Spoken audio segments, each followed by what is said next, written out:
We live in a world that is obsessed with good vibes only.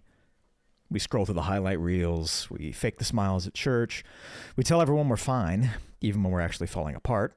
But I have a question for you. What if you're supposed to be unhappy right now? What if the anxiety or the grief or the anger isn't a mistake, but is a message? Today we're challenging the idol of constant happiness and talking about why the bad emotions might actually be the most important ones you feel all year. Welcome to the Easy Approach. Take it easy. Take it easy. All right, everybody, welcome in to the Easy Approach. I am Nate, and as always, I'm joined by my good buddy Tony. Hello, and looks like it's just gonna be you and I today, Nate. I always love having guests on, but it's nice having a one-on-one as well every now and then. So hopefully that doesn't throw our listeners off too much now. Yeah. After all, this is the Easy That's Approach. Sometimes we'll have a C, sometimes we'll have an M or an S or a T. But at its root, this is the Easy Approach. And so we're going to take the Easy Approach to another question today. Here it is. I'm going to drop it. The question is this, and I think it's pretty provocative. What if you're supposed to be unhappy right now? Ooh. What if you're supposed What if to you be are? unhappy? What if you're supposed to be?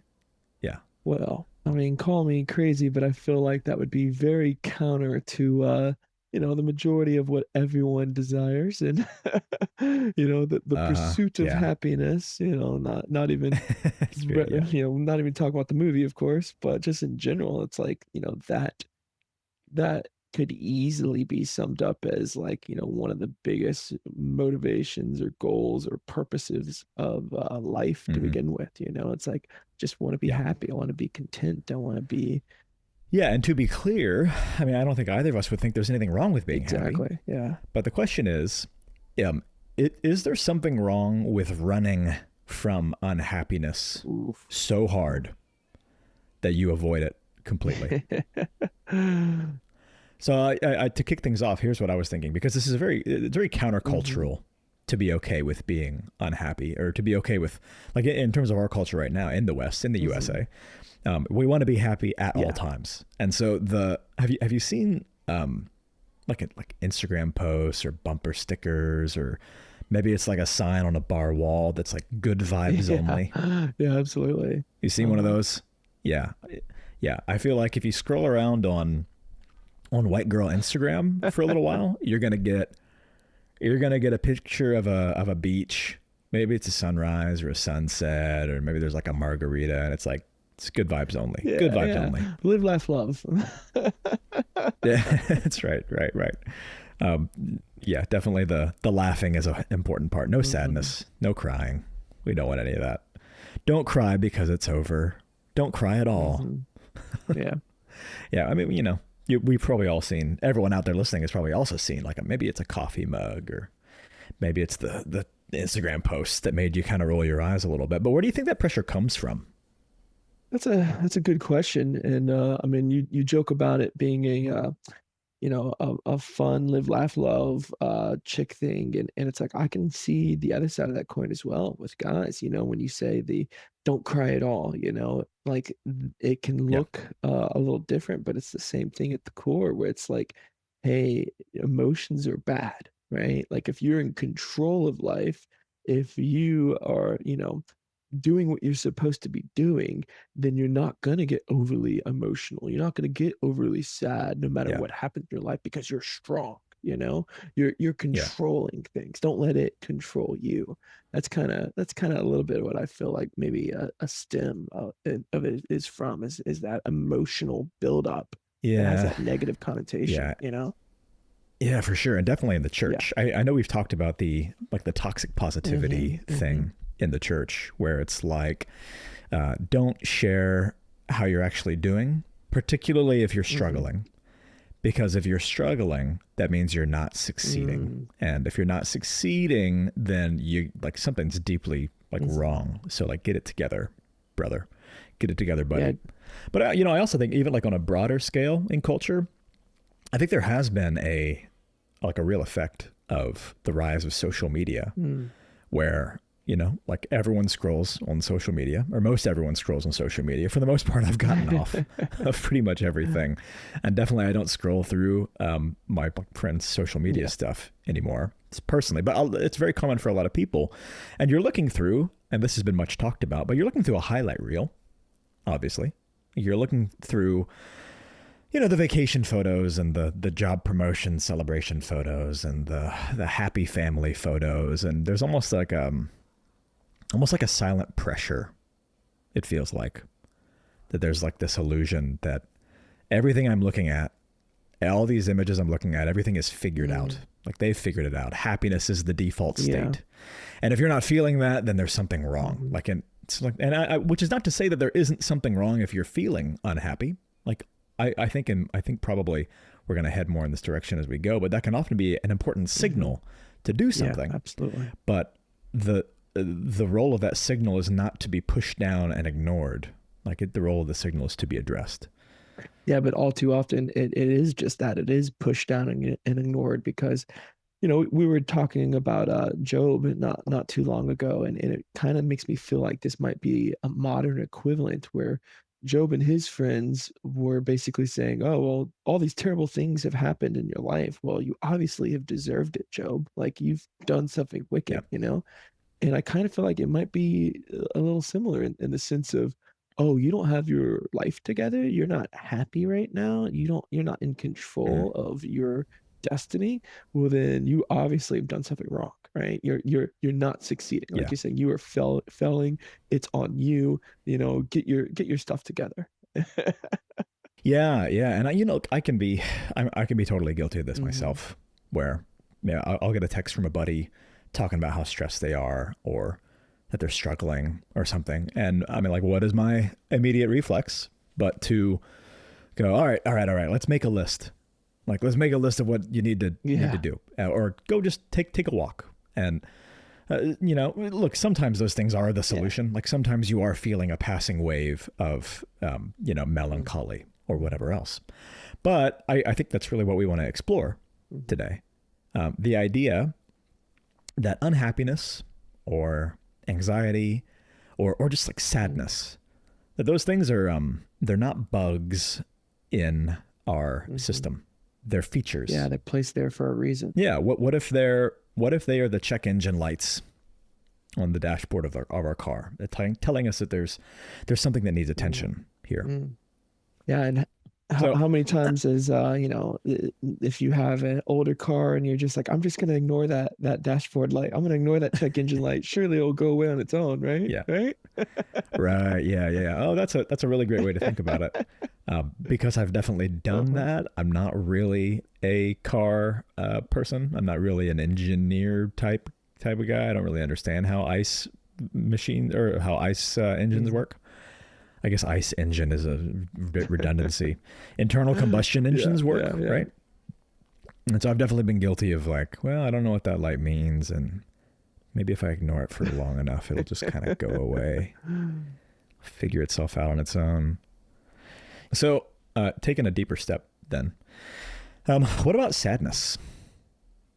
Like, what about the experience of loss and the emotions that come with that, sadness or grief or whatever else? With what we've been talking about, I feel like the cultural impulse is to get over it as quick as possible, or move on and move past it. But so I guess my question to you is, what do you think is lost whenever we rush through the negative experiences that come with loss? Yeah, that's a great question. And, the first thing that comes to my mind is thinking about probably the biggest loss in my life, which everyone has to sooner or later endure at one point or another, is the loss of a parent, right? So for me, my father passed away in 2016, and I'm thinking about, I actually have a friend that I'm thinking about right now who is going through a very similar situation. Obviously, their father's about to pass away, and it's like there is that external pressure of, hey, let's just push through it. Let's just not worry about it. And so many people have a lot of good intents, and they want to say the right things, and they want to be there for you. And I totally get that. And even when I was going through it myself, I did appreciate that. But there really is something to be said for having to go through that season and that season of time. But I also don't think Yeah. that season of time just suddenly ends. Like, I, unfortunately, for Mm. better or for worse, it becomes a part of who you are, you know? And I do think that if I viewed that as such a negative, terrible thing that I wish never happened, I wish my father never passed away. I wish that, my friend doesn't ever have to go through that. Well, everyone's going to have to Yeah. go through that at some point. And so it's like, Yeah. are you going to have this negative thing be permanently attached to you? Or are you going to act like it's not even there? I feel like there has to be a middle ground there, not swinging from one extreme to the other. Yeah. I totally agree with that. I think, I've had various losses, as everyone has at different points in life. I think one of the biggest things that I wrestled with just denying and trying to move on was when Savannah's diagnosis Mhm. happened. It was less a loss of an individual because she survived through it as of speaking Mhm. now. She survived through the process. But there was a very profound loss of life Mm. in the sense of what life was and what it was The going to be. potential. Yeah. Yeah. So it's like everything that had been was gone, and life was very, very permanently Mm. changed. Yeah.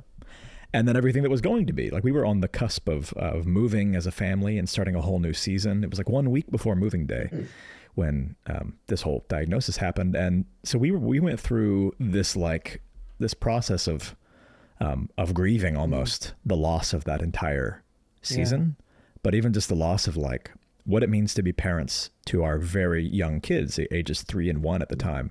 What it means to be parents is different now. That's Yeah. gone. What it means to be married is different. What it means to just wake up and have a day, what it used to be is gone. That life is just gone now. And so we really, really wrestled with denial and some definite toxic positivity, or just toxic, like, ostrich behavior, like stick our head in the sand. Like, no, it can't be like this. Surely things are going to get better. Surely God is going to fix this problem Yeah. for That us. check light's going to turn off any moment now. Yeah, that's right. That's right.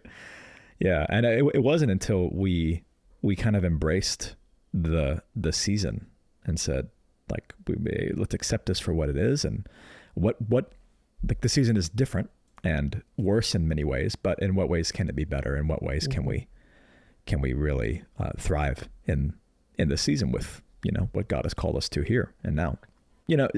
I'm a big C.S. Lewis guy. Have you ever read his book on processing his own grief with the loss of his I wife? have not. No. Yeah, it's a hard read. It's called The Grief Observed, so that should tell you like what kind of book it is. But he wrote a lot about the idea. I think I'm such a fan of his because he seems to have a way of seeing what it means to be human and life that is just like a step deeper than my mind wants to be able to go. But he put forth the idea, and I think others have as well, that sadness is a measure of love, in a sense. He said, and I think this is an exact quote, but he said, the pain now is part of the happiness then. That's the deal. So the pain now is part of the happiness then. So it's like you don't feel great sadness. You don't feel deep grief over losing something you didn't deeply value. Yeah. So in that sense, he said, sadness isn't the opposite of love. It's a testament to love. Like, it's an honoring of what was lost. But trying to skip it is almost a bit like trying to skip that grief or that sadness is almost a betrayal of the joy and the hope and the peace and the love that came with that connection. Yeah. It's like I don't want to say it's a price to pay for the love, but it's a part of the happiness. It's a part of the natural experience of the happiness. When the happiness ends, it's the grief of losing it. And I think there's a lot of value there, and almost a devaluing of that thing if you attempt to scrape over it or move past it Yeah, quickly. I can totally see that. It's a disservice to it. Like, if you say on one hand that, oh, I didn't really care about this relationship that much, whenever it was a friendship that wasn't very deep, but you didn't know that person for that long, and so when Yeah. something does occur where there is a severing in that situation, it's not going to be that emotionally hard, that emotionally heavy of a burden to carry. And then if you try to have that same response to a relationship that did have depth, that did have connection, that did have years and years and years of experience, then you're basically saying, "Hey, yeah, I know there was a deep level of love there, but now that it's gone, I'm gonna treat it the same way that I treated that friendship that I barely even knew." You know, it's like Yeah. I do see the devaluing that can occur there. Yeah, and I think you've probably experienced this as well, and I think this resonates with a lot of people. But when we attempt to try to speed run through grief, or just push it down and move on and distract, like it's going to come out in other ways. I don't know if you, I'm sure you've experienced this, but it's like if you're not going to like face it and then process the loss and process what to do with your life moving Yeah. forward, now that this thing has been like cut away from you, that this loss has happened. If you don't process it actively, your body's going to process it like in another way. Like it's going to come out one way or the other. And with me, when I try to breeze through that kind of stuff, that kind of anger, sadness or frustration from loss or whatever else, I tend to start becoming a bit of an emotional like basket case. And it comes out in like impatience and irritability. Yeah. It's like, man, Lashing out. why am I like Yeah. this? And I know for other people, like my wife Savannah, she'll just be very touchy, emotional, crying at the drop of a hat when she tries to speed run through things, because these things, these emotional attachments, these things that we value, they're very much a part of us, and so when we lose them, I think we have to figure out who we are now and what life is going to look like now. Yeah. And that processing needs to happen, or there's a penalty. there's a price to pay for not processing through that stuff, I think. Yeah, what about anger or frustration? That's like that's maybe not what even my mind would go to immediately when I think of being unhappy, but it's definitely, those are unhappy emotions. Those are definitely negative Oh, for emotions. And maybe even like the most taboo negative emotions, at least in like Christian circles. Yeah, yeah, absolutely. Even when people like to say are when they point out that, well, Jesus got angry in the Bible, and it's like, yeah, that's true, Yeah. but it's like, when's the last time you saw your pastor get angry at someone? And if you did see that, Yeah. how Uh-huh. judgy would you or would you not be, right? Uh-huh. Uh-huh. Uh-huh. Yeah. Yeah, and I think what you said early on in this conversation, the idea that unhappiness or these emotions, they are indicative, like they are that the warning light, and that they have a place.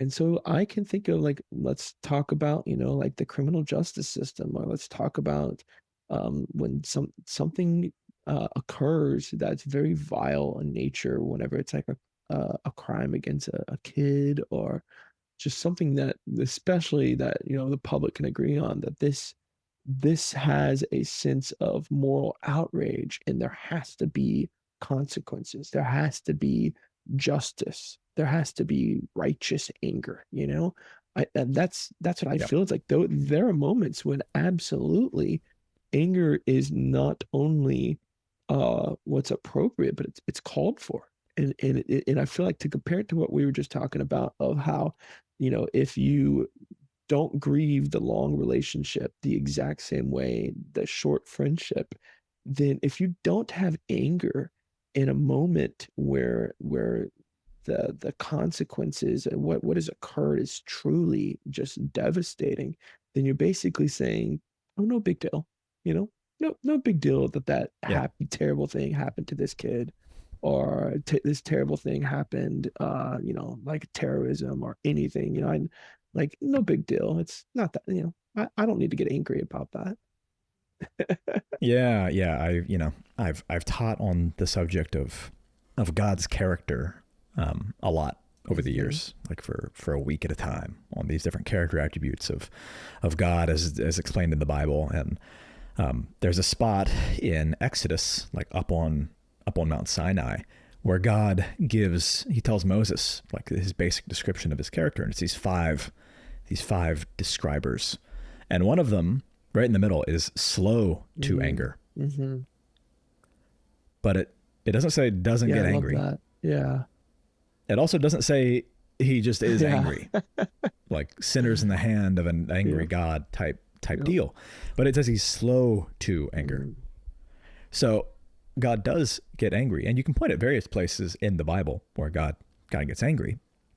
But when he gets angry, it's because there's a really, really good Yeah. reason. Like there's something happening that people who are looking at it from a righteous or from a good perspective, like you should be angry at that thing. So you talked about these different social cases, or when people are taken advantage of, or when children are abused, and these different situations that like seem horrific. Like there should be a measure of Mhm. anger at that thing. It's almost a sign that like it's almost this thing that is meant to provoke change. It's like the hope would be it would be measured Yeah. change. And I think where anger gets its very bad rap, and like maybe deserved rap, is when we let those emotions be the driving factor behind our Yeah, decisions, absolutely. as opposed to being that little light on the dashboard saying, I should do something about this, and then measuring your action through wisdom and love and whatever else. But it's like Martin Luther King got angry at things that shouldn't have been happening. Jesus got angry at things that should not have been happening. So there's a value statement there as well. Same with the sadness and grief thing. It's a statement of value. Like I value people being treated well, and this person is not being treated well. So I'm seeing that happen, and it's inspiring anger. I should do something about it. But as you and I know, sometimes we value things that are not that important. And so we can get angry at stupid things. First world problems, right? Right. Right. You're playing Monopoly with your kids and you're losing. You're playing a video game with your buddies and you're losing. Oh man. You're playing pickleball with your mom and And you're dad losing. who are visiting from out of town and you're losing. Yeah. Yep. Yep. So it's not to say that all anger is like valid and good at all times, but it is to say it's like, this is one of the big deviations, I think, between like Jesus' view of the world and a Jesus kind of human, Jesus' vision of humanity, and then like the Buddhist vision of humanity, where the Buddhist would say anger has no place with anything because ultimately, like all suffering is an illusion. All suffering is a negative attachment to the ego and to the self. And so the solution is to separate yourself from the ego, separate yourself from sadness or anger or whatever else. Kind of that stoic Marcus Aurelius perspective as well. And then just develop this total equilibrium at all times. And there's some good that can be learned from that, but I think it's also, it also is where we can pull a lot of this idea that negative emotions are negative, period, as opposed to being something that's meant to push us in a positive direction overall. Yeah, because if you take those steps, if you really get to the point where you reach nirvana, or this inner calm where nothing in the world can set you off one way or another, well then, like what we said before, you're basically also saying nothing in the world is worth your frustration, your grief, your anger, that there's nothing that you value enough to cause what would be an appropriate response for one human being to another. Yeah. And I mean, again, this is not like poo poo on Buddhism. No, there's definitely podcast. benefits to it for sure. But that's like kind of the big thing that makes it so I would never really consider this lifestyle is the denial of the importance of valuing Yeah. life and valuing connections and valuing justice and so on and so forth. The vision that I embrace is Jesus' vision, which is deeply valuing humanity and justice and goodness and love, and then pursuing those values in my own life and trying to see them like spread into the world around me. That's what the kingdom of God is all about, as putting it in Jesus' words. So I think that's what spurns me forward in trying not to just simply deny negative experiences or separate myself from them, but rather to embrace them and say, what is my role in these negative emotions? What am I supposed to do with them? Why am I feeling these things? All right. So what about anxiety then? Because that one gets a terrible rap, obviously. But are there times when anxiety and the negative emotions that come along with that can actually be helpful? Yeah, well, I've heard it said, and sometimes, not sometimes, but a lot of time, it's very important to make sure we align our definition of terms, that we're all on the same page. And for me, the way I look at anxiety is the idea that stress is being very worrying about things that have already occurred, whereas anxiety is having that same emotion to things that haven't occurred yet, to the limitless Yep. potential of negative possibilities. Yeah. And yeah, funny enough, I think of also that new Inside Out movie. I don't know if you saw it, the Inside Out 2, where anxiety just takes over Yeah. everything. Yep. Yeah, That's no, good. it was surprisingly good. I liked the message because I feel like it's kind of I didn't think of this before this conversation right now, but it's in line with this podcast topic that we have, that movie was trying to communicate that as we grow older, not only are these new emotions, starting to pop up and crowd our brain and whatnot, but that they actually do have an intended place and an intended purpose. But it's so easy if we don't take the time to be intentional about how we handle these things, that these unexpected emotions can just run rampant. And then what happens when Yeah. that anxiety, take that movie, that happens in a teenage girl, but what happens if she never really gets a hold of that in a healthy way? And then all of a sudden 20 years goes by. And what does that life look like for someone who's driven by extreme levels of anxiety? And so for me, I do see so much of the negative for anxiety.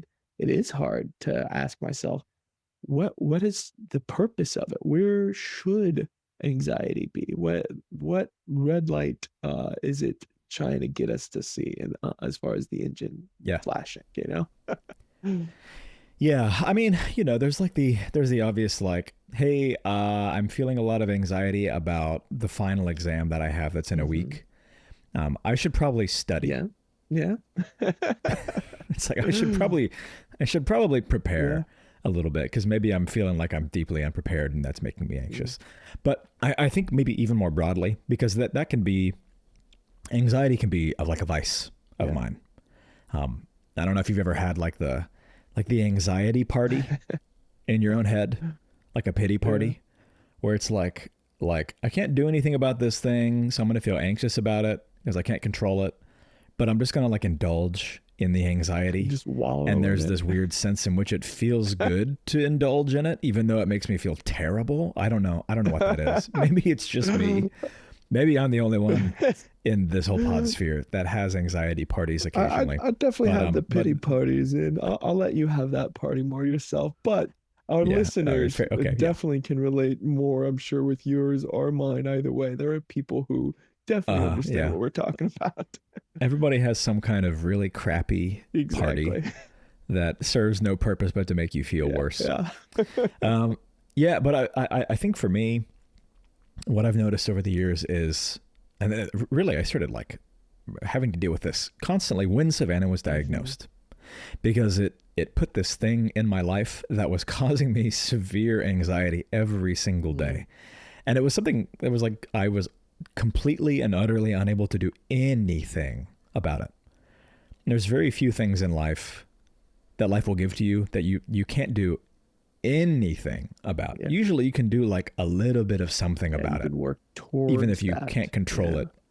Yeah, even if you can't control it completely, or even remotely close to completely, usually you can do something about, just a tiny thing at least, about the thing that's causing you anxiety. But this particular thing for me, I could do nothing about it.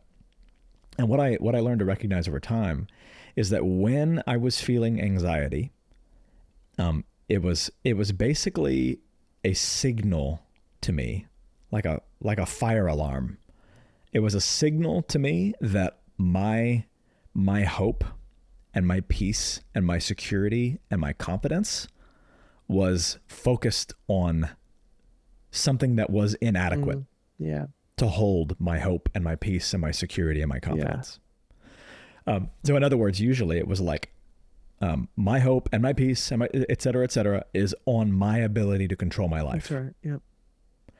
And then that situation made it so I have like a vote of no confidence, basically. I couldn't have confidence or peace or hope in my own ability to control my circumstances, because that particular thing with Savannah was just totally and utterly beyond me. So what I had to get really good at was recognizing anxiety as this little signal that was basically saying, hey, all of your hope and peace and security is placed somewhere that can't hold that burden. So you need to move it to somewhere that can hold that burden. Yeah. You need to move it from the foundation of sand to something that's actually sturdy. Yes. And so for me, that was my hope in God and his promises for me that he has plans to prosper me and us as humans. I know that wasn't written to me individually, but also there are very universal statements that God makes at points in the Bible.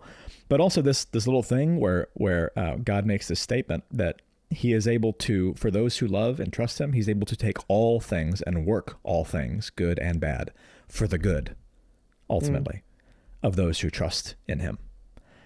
So holding on to that, like putting my faith in this God that's a lot bigger and more competent and more wise and more loving than I am, that's what I had to get really, really good at doing. So anxiety was like, it's just this little chirp, or sometimes this dominating, resounding noise that wanted to take over my head. But whatever it was a signal that I had let my hope and security and peace and joy and whatever else rest on my own ability, when I should be centering all those things around my faith in God for my circumstances. So I think it can be very helpful in that sense. Yeah, that makes sense. Like a signal that something's wrong. Yeah, absolutely. I think that it's hard to, there are two things here where you're saying that. First of all, I love how much logical and rational sense that makes, where it's like there is something indicative. There is that check engine light that is trying to get my attention. That little chirp or the smoke alarm isn't just going off for no reason. But then it's pointing at something that, once this shift has been made, once you have took the effort yourself to change that foundation of what you're leaning on, it actually has a difference versus wallowing in that anxiety and letting that anxiety get worse and worse into some type of vicious cycle.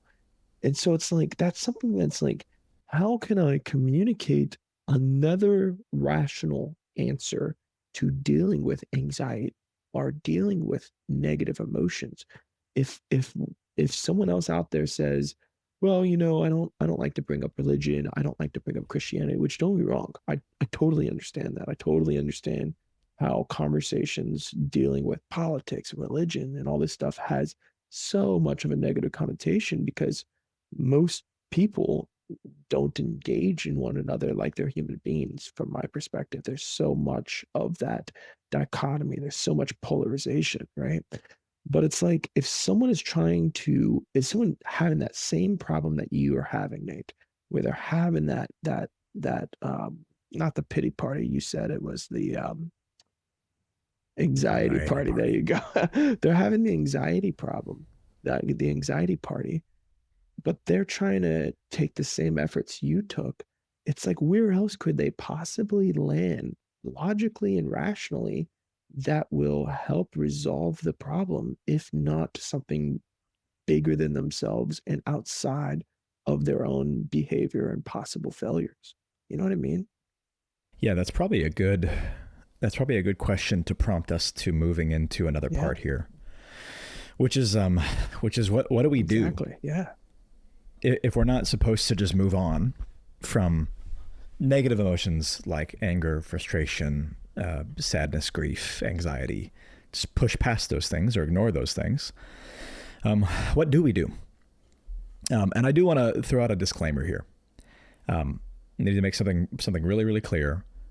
Neither Tony or I are medical professionals. Yes. We're also not therapists or doctors or whatever else. What we're talking about here in this episode is normal situational unhappiness and anxiety that everybody experiences. Yeah. We're not talking about clinical depression. We're not talking about disorders of any sort. We're not qualified to talk about those things. And so if you're listening to this and you're feeling and have been feeling a persistent, like overwhelming sense of hopelessness or anxiety, sometimes that is not just a signal to listen to. Sometimes that can be a really serious health issue. And sometimes the right move is to seek professional help 100%. from a actual qualified doctor or a therapist. Yes. So that's the disclaimer here. But for those normal situational unhappiness, anxiety things that everybody deals with, if the goal is not to just to just numb ourselves or to just escape from these feelings, what does it look like to sit with them or to listen to them in a practical day-to-day way? That's a question I'll pose to you first. I have my thoughts, Yeah. but I'm curious to see what you would say. Yeah, and I also want to piggyback a little bit with your disclaimer and say that I've always been a huge believer in therapy and professionals, honestly, in that space. And so once more, if you are listening to this and you know that, or if you do have that feeling of anything of what Nate just pointed out, do not hesitate to reach out to a professional. And then I would also say, you don't need to reach out to a professional, especially in the space of therapy, just when things are going wrong. Like therapy can be, counseling can be a really good thing, no matter the ebbs and flows of the seasons of life that you are or not in. So I definitely encourage people down that path, regardless of the season that you're in. With that being said, to answer your question, Nate, remind me what it was one more time. Yes. If the goal is not just to numb ourselves or to run away, like escape from these feelings, what does it look like to sit with them? Yes. And not just wallow in them, but to sit with them or to listen to them? If they're a signal, what does it look like to act on the signal in a practical day-to-day way? And so my brain, once again, it goes back to, and if you've been listening to these, our episodes, at this point, we're getting close to the 15 number. So thank you if you've been tracking with this whole time. And we also ask that you share it with a friend. But you'll hear me harp on just the idea in general that I apply to many contexts is not swinging from one extreme to another. And that's what I'm hearing you ask, Nate, is if we're not on one side where we're just shutting down the emotions because you have to suck it up, or because society told you you're going to be a failure if you don't have all your ducks in a row, but then you're not going to the other side of that spectrum where your life is being controlled by this little anxiety monster in your head who has been running rampant for 20 years. And it's by that point, it's almost like, man, who you are, and it's even harder to unravel those things. How do you prevent either one of those extremes? And I think the first answer, well, at a high level, the answer really does depend on a lot of people and where they're starting from. And for me, it is being intentional in recognizing, hey, I can't run from these feelings. I can't Like I had to say it to myself, you know? It's not just a, oh, I know I should do this. Oh, I know I shouldn't shut down. I shouldn't be by myself. I shouldn't isolate. But I have to intentionally tell myself, not only should I not do these, should I not be by myself, but I need to now take actions to not be by myself. I need to take actions to reach Mm. out to someone. I need to take actions, even if it's just to be around other people in a relaxed environment that helps me enjoy life a little more. Like, there are times when just playing a game with someone or playing volleyball or doing something recreational, it really, if it wasn't for that, I would be on the other side of the spectrum from you, probably. I would be in that pity party spectrum where my emotions just tear myself apart internally. And I don't even get a chance to think about anxiety in the future. I've already tearing myself apart for what has already occurred, you know? Uh, so Yeah. yeah, just making myself be as intentional as I possibly can on taking action to not isolating myself. That's what it looks like for me to start with, at least. Mm. We've talked about that. Yeah, that's definitely come up Mhm. in a few episodes as well. Just the importance of community and not being an Yeah. island in the Just deep getting end. I shoved guess. into the deep end. Yeah, that's right. It was like trial by Mhm. fire, and the fire was anxiety, and I had to really figure out how to deal with that particular negative Yeah. emotion. But then the other things that came with that, there's just a lot of negative emotions that were just running rampant Mhm. day to day, and learning how to deal with them was definitely it was like a Mhm. crucible. So I wrote down a couple things here, but one of the things that was really important for me to learn, and I'm trying to learn how to apply this to like helping other people walk through it, because my gut reaction is still to like fix. Yeah. But for me, one of the first things I've had to learn how to do is not to immediately be critical, Mhm. but to start asking questions Being curious. about why I'm feeling what I'm feeling. Yeah. So not just like immediately rejecting it, but like forcing myself to be curious, if that makes sense. Yeah, because going back real quick to the analogy of the check engine light, like when that check engine light comes on, it doesn't also come on with the exact words of what's wrong with the engine and when it needs to be handled and how it needs to be handled. You know, it's Yeah. like, oh crap, what does this represent? What is this pointing out? Yeah. And so many times, yeah, it's so easy to not to ask yourself that and be curious about that, but instead be frustrated or emotional about the fact that it's there to begin with. Yeah. So you got to do a little bit of poking, I guess. Pop the hood and say, all right, hello, hello, anxiety. How are Hate you? your guts. Yeah, right. I didn't hope to see you again today. But why are you here? Right. What are you trying to tell me?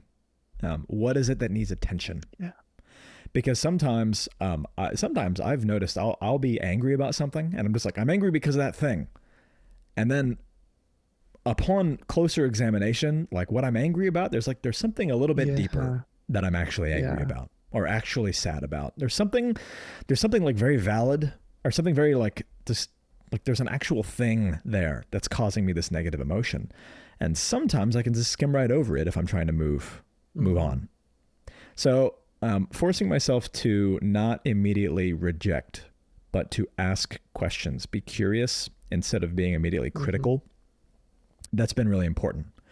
So that's the first thing. But the second thing is as being very clear in naming, like verbalizing the thing that I am feeling. So you can be very vague and say, feels bad. Feels bad, man. Don't feel good. I don't like this.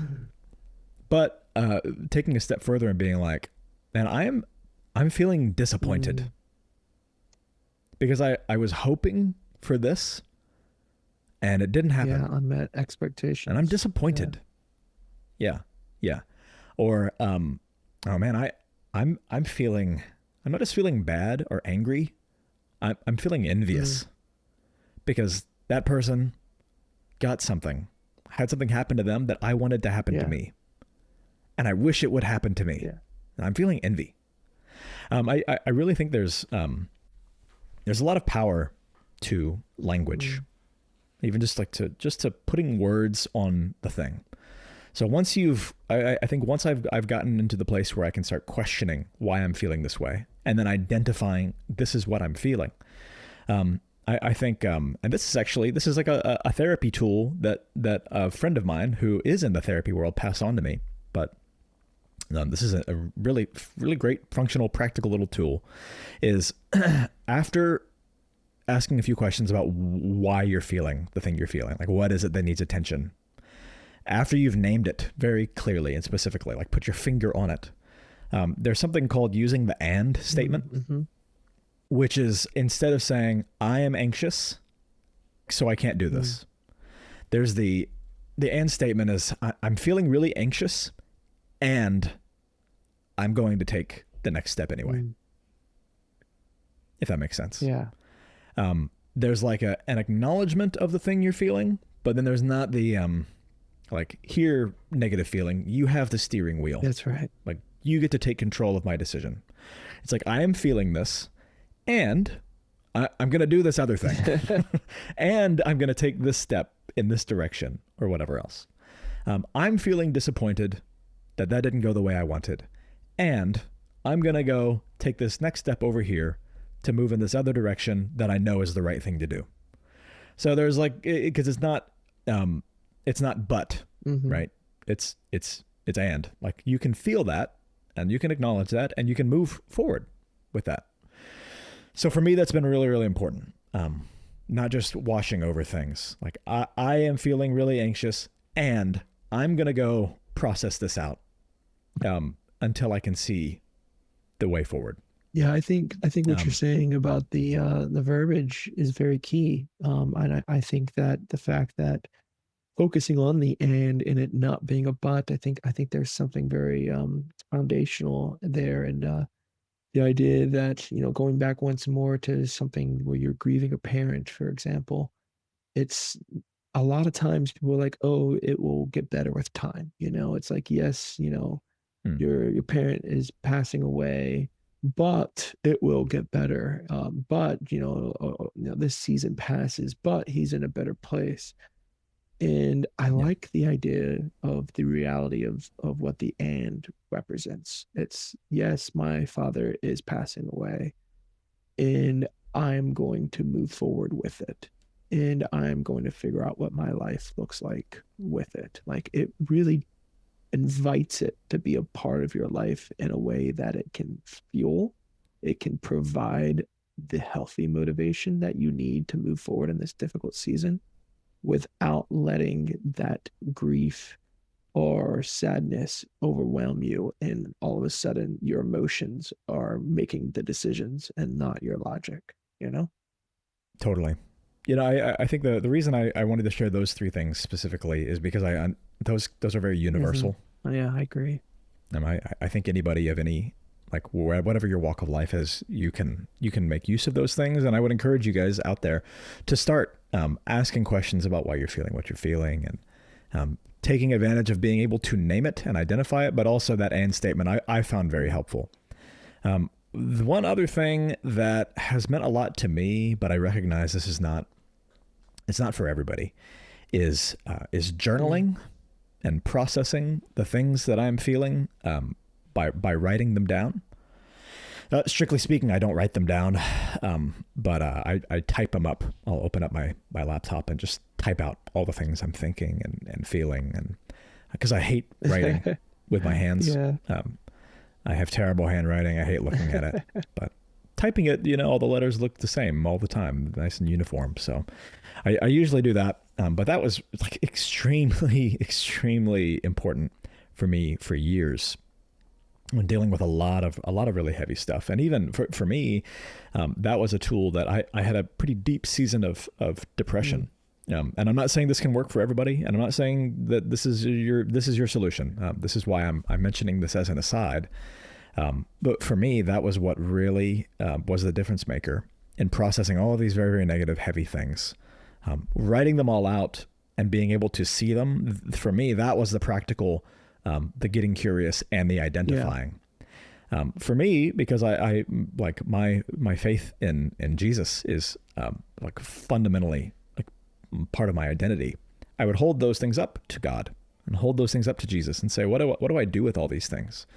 And in the process of writing them all out and asking questions about them and naming them and being very clear about them, invariably, I found myself setting those things, setting all those worries and anxieties and angers and frustrations and hopeless feelings and all the above, just kind of like setting them at God's feet. It felt like going, okay, this is a situation that I can't handle and I'm not meant to handle it. So for those of you who do have that faith as a core part of your identity, I would recommend that step. For those of you who don't, I've shared these other 3 things that I think are very universally applicable. But I would also issue just a little bit of a challenge here, if you allow me, that it's my very firm conviction that life is way too complicated for us to handle on our own, of our own ability and our own wisdom and whatever else. That's true. And it's also my conviction that we were never meant to handle all of it. Yeah. But that we were made for a relationship in which we can put our hope and peace and joy and reliance in our Creator, who's a lot bigger than us and more capable than us and more good than us. Yeah. But kind of wrapping up this entire conversation, ultimately, I think it's like an act of grace to allow for our own unhappiness sometimes. Yeah, no, that totally makes sense. And just being at a point where we can recognize that these unhappy moments happen for a reason. And we're not talking about like, God has this big plan and everything's connected. That's not what I mean. But it that we have this system that's built into us. Like you mentioned early on, Nate, we have these features that serve a purpose. And just part of any professional environment, especially if you're talking about working in software or healthcare, oil and gas, it's learning the product. It's having an onboarding that can take someone new to the product, new to the company from 0 to 100. And it's the way you learn the product is one feature at a time, and not misunderstanding that certain features are not leaving out other features. And I think this is such a key one to the fundamental of being a human being, right? And one that I do think so many people of society, whenever it's our generation, younger or older, they don't get it right because we are told to ignore it. We are told to box it up, or we're told to let it out. We're told to, let it, just wallow in it, until you feel better, or any number of things. So I think recognizing that this is a feature that, just like when you get a board game for the first time, let's open up the instructions and see how it actually works, be intentional about it. I think that's such a cool and fascinating thing, just even from just a purely logical explanation, Yeah, and I think it's also true that a life that is rich and meaningful is not a life that is happy at all times. Absolutely. It's a matter of being rich and meaningful despite what's happening in those seasons, Yeah. I think even the lows are part of what it means to be rich, and part of what it means to have meaningful connections. Absolutely. It's part of the whole picture. It's part of the entire spectrum of human experience. The high joys and the deepest sorrows, as much as we want to stay in the high joys, I think that's part of what it means to be human and to have connections that are real and valuable. And I think being whole is a lot better than just being happy, if that makes sense. Absolutely. If only I want to be society had that perspective a little more of being whole and healthy, because happiness will come as a consequence of that pursuit. Yeah. Good stuff. Absolutely. Good stuff, man. It's always a pleasure, Nate. And thank you, everyone who has been joining us on this journey. We definitely look forward to more easy conversations. Yes. Join us next time, a couple weeks from now, when we tackle another easy question. And as always, you can rely on us to take the easy approach. Well, y'all, take it easy.